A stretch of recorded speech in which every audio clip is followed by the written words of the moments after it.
The UEFA Champions League is almost at its end, and now we'll be discussing the final 4 teams left in the competition and what their chances are of winning it.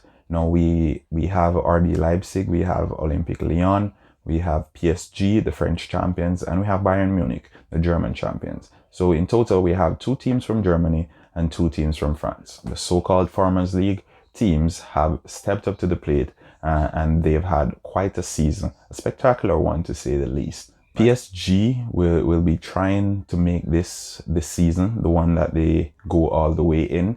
As I said in my previous episode, they've made a whole lot of noise over the past few years. They've made statement signatures in Neymar and Mbappé, each costing north of $160 million or 160 million pounds, whichever way you want to put it. And yet we haven't seen the results on the European stage. Now, if PSG are to go all the way this season, they will need Kylian Mbappé to be fully fit, and they will need Neymar to be at his best. In the previous game, Neymar, he had a really good game. However, his finishing was way off, and it took Kylian Mbappé to come off the bench to make the decisive moves in the game and to basically decide who won that game. I know Choupo-Moting and Marquinhos were the ones on the score sheet. If we were to analyze that game play by play, we will realize that the chances created increased significantly since Kylian Mbappe's introduction to the field, as well as the opportunities on goal. So we know that he's a special player, and we definitely know that he's the one to succeed Cristiano Ronaldo and Lionel Messi. And we've been seeing that for the past few years. And this season in the Champions League, he showed that he's the X factor. And having come off the bench in the previous game to basically set up PSG in prime position to win it, I think if both himself and Neymar are fully fit going into the next game, they should be quite okay. Now, the team that they're going up against is RB Leipzig.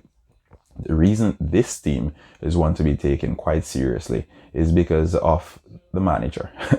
I know a lot of persons who aren't familiar with German football, they will not have known about Nagelsmann, but he's one of the best young minds in football today, right? When you speak about managers, you speak about Pep Guardiola, you speak about Jurgen Klopp, Jose Mourinho of the past, but today Nagelsmann is the one on everyone's lips. He's a tactical genius.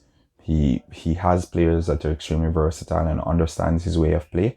If we are to assess the games, we realize that in possession, they play 3-1-5-1, right? 3-1-5-1. So 3 defenders, 1 defensive midfielder, quote unquote, 5 attacking midfielders, and then the striker. And when they're defending, they revert to a 4-2-3-1. Now, each time they go forward or they're being attacked, they transition from one formation to the other. And depending on the opponent that they're playing, they're also able to transition into another formation. I won't go too much in detail in that because the tactical aspect of the game is a bit confusing if you don't fully understand it. So I won't delve too much into that. But what I'll say is Nagelsmann is a tactical genius, and he will know how to play against the likes of Kylian Mbappé and Neymar Jr., and he has players who are willing to do a job for him. He has Kevin Campbell, the Slovenian international, who is extremely underrated in my opinion, and he's been doing the work throughout the entire Champions League campaign for Nagelsmann. He has Upamecano, who is one of the top young talents. The French international has been attracting interest from Chelsea FC. He's also been attracting the interest of Zinedine Zidane, who plans on signing him next season to be one of the heir of Sergio Ramos. So we have to keep an eye on that one because they've only been in existence for 11 years. They were formed in 2009. They progressed from the 4th division to the 3rd division to the 2nd division to the Bundesliga. And this season they finished 3rd in the Bundesliga and they're in the Champions League semi-final. So it's quite a run for RB Leipzig. They sold Chelsea, one of their top players, in Timo Werner, and they're still doing well on the European stage. So hats off to RB Leipzig. Whichever way that Champions League game goes, you would have had a wonderful run, and you should definitely be proud of your achievements this season. The next team I'll be discussing is Olympique Lyon. Now, halftime in the game against Manchester City, I made a post stating that Pep Guardiola needed to change his formation, because if he doesn't, then Moussa Dembele was going to make him pay for it. So said, so done. Moussa Dembele came from the bench in the 68th, 69th minute, and he scored 2 goals to decide that tie against Manchester City. Pep Guardiola continues to choke on the Champions League stage, and the question has been asked, has he done enough for Manchester City? He's won everything there is to win domestically, but on the European stage, he's fallen drastically short, and he needs to be criticized for that. I won't speak too much about Manchester City because they're out of the Champions League. I'm speaking about Olympique Lyon. And with Memphis Depay, Moussa Dembele, or they have some good players. They have players who are resolute and understand that Rudy Garcia has a plan for the team. Also, they have nothing to lose. So they're allowed to play with freedom. They're allowed to do what they want on the pitch, because they weren't expected to be there in the first place. So whatever happens from here on can be considered a bonus. They went up against a Juventus team that had one of the best players in the world, in Cristiano Ronaldo, and they were successful. They went up against Manchester City, one of the best playing football teams across Europe for the past few years, and once more they were successful. So Lyon, you have done extremely well this campaign, and like Leipzig, you've exceeded expectations. So anything happens from here on, it would have been a job well done and a really, really accomplished season, because 7th in the French league and to the semi-final round in the Champions League is quite a significant feat, because it wasn't expected, and you surpassed all expectations. Now the final team that I'll be discussing is the favorite, the one everyone is expecting to go all the way, in Bayern Munich. No, Bayern Munich is an attacking powerhouse, right? They have players, every single player on that pitch is versatile and is able to play numerous positions, except maybe for Manuel Neuer. And even in that game against Barcelona, he said after the game that he was happy for the scoreline, but he wished he could have gotten on the scoreline as well. So that's the goalkeeper thinking like a striker.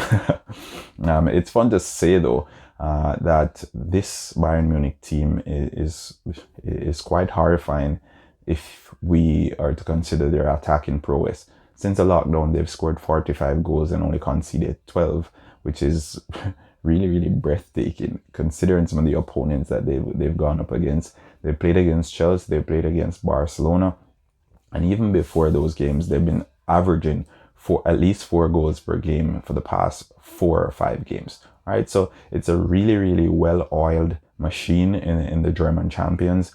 Manuel Neuer, he's a seasoned goalkeeper. Thomas Müller, he started in that game, and previously Hansi Flick wanted to sell him, and we saw that he can come onto the pitch, he can start in a big game and come up with the results. So Robert Lewandowski, he's one of the top players. He's the top goal scorer across Europe, and he, in my opinion, is one of the best strikers not even one of the best, he is the best striker on the planet at this point.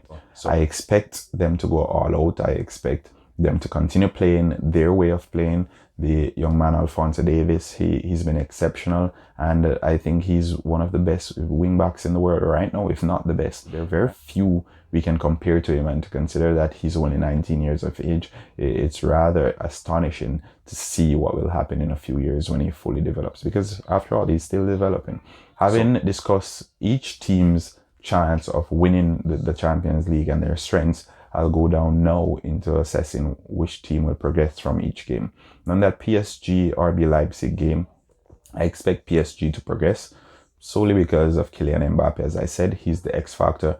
He is the 3rd best player on the planet on his day, and he probably has the 4th best player next to him as well in Neymar. Kylian Mbappé, Neymar to progress past RB Leipzig, and in the next game with Bayern Munich against Olympique Lyon, I think Bayern Munich will come out victors in that game as well, with Robert Lewandowski getting on the score sheet once more. I also think Robert Lewandowski should be given some award for this wonderful season that he's had. Bayern Munich still to go all the way in my opinion. I think PSG is a good team, and should they get past the RB Leipzig team, they will be shell-shocked when they come up against a resolute Bayern Munich team who is a fully rounded team and does not depend on individual players, but rather on the entire unit, each person contributing and playing their part in the team's success. Now, that's my take for this episode of Halftime. Thanks for tuning in. Remember to like, share, and subscribe. If you have any questions or comments, please leave it in the comment section. Fully appreciate it. Until next time.